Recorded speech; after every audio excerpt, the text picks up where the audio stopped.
Right now, as you read this, there is a voice in your head saying these words. You can hear it. Your own voice reading silently inside your skull. Now here is the first strange thing. For some people, that voice does not exist. They read these exact words in total silence. No narrator, no inner voice at all. And they never knew that you have one, just as you never knew they don't.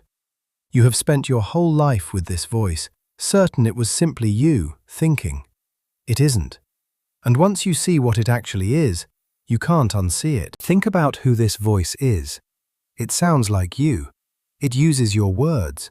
It comments on everything. It rehearses arguments you'll never have. It reads road signs to you. It narrates your embarrassment at 3 in the morning. You never asked it to speak. It just does. All day. Without your permission. Here is the unsettling question. If the voice is talking, then who is listening? There seem to be 2 of you in there, one who speaks, one who hears, and both of them are supposed to be you. So which one is the real you? The speaker, or the one quietly listening to a voice it never chose to hear? Most people never notice the split. The voice feels too much like home, but it wasn't always there. You were not born with it. Watch a small child alone with their toys. They talk out loud to themselves. Do it. Don't touch that. Now the red one. They narrate their own life aloud. A century ago, a psychologist named Vygotsky noticed this and called it private speech. The child is thinking out loud because they cannot yet think any other way. Then, around age 7, something quiet happens. The talking goes underground. The words don't stop, they just stop being spoken. They move inside the skull. The out-loud voice becomes the inner voice. Same narrator, new, hidden stage. You did not invent it, you absorbed it. From your parents, your language, your world. The voice you call most private was built from other people's voices. Which means the most intimate thing in your mind is, in part, second-hand. Now go deeper, because it gets stranger. That silent voice is not really silent. When you think in words, the muscles of your throat move. Faintly, really. Your vocal cords twitch to words no one will ever hear. You are whispering, inward. Scientists can pick up these tiny signals when you only think you are being quiet.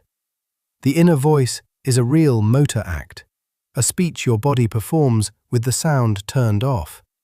It uses the same machinery you'd use to speak out loud. It just holds the volume at 0.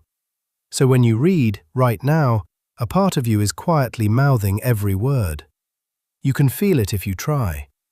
That is not thinking about speech. That is speech, hidden. The stranger in your head isn't just talking.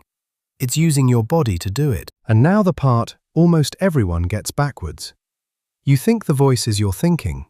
It is not. Watch what actually happens when you speak. The words arrive already formed. You open your mouth without knowing the end of your sentence, and it comes out right. Something below the voice already knew the thought. The voice only announced it. The real thinking happens in silence, underneath. The voice is the narrator dubbed on top. And here is the proof. Remember the people with no inner voice at all. They plan, they reason, they remember, they decide, exactly as fast as you. If the voice were the thinking, they could not think. But they think perfectly well. So your voice is not the mind working. It is a commentary on the mind working. You are not the voice.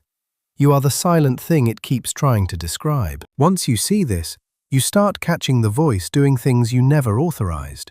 It replays your worst moments at night, uninvited, in perfect detail.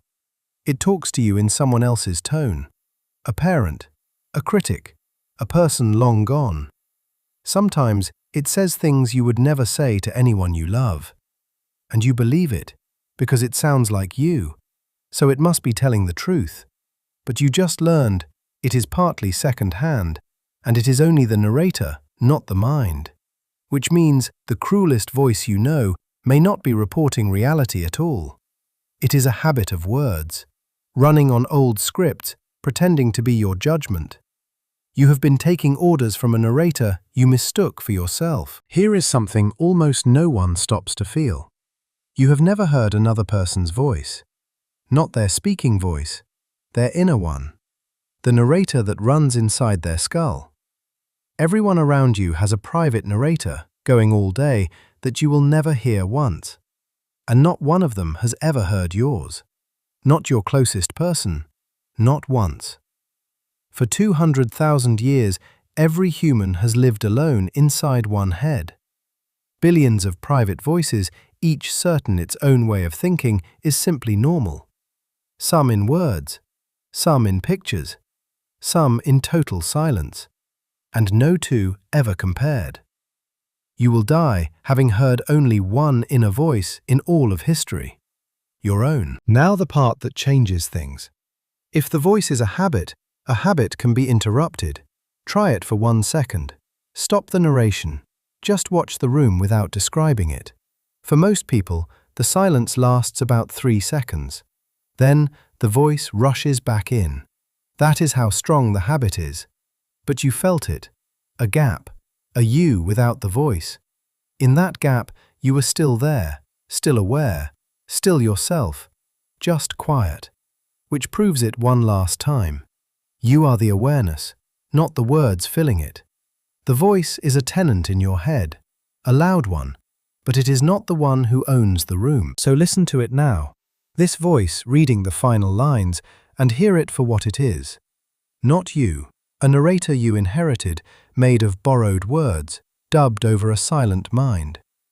It can comfort you, or it can wound you, and it has been doing both your whole life. But you were never the voice. You were the quiet one, listening, this entire time.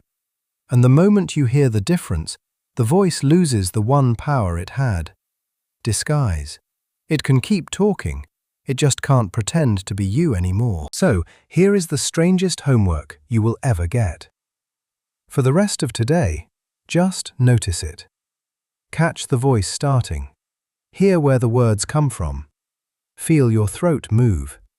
And once, just once, let a thought happen without letting the voice narrate it. You have lived your whole life certain that the voice was you. It never was.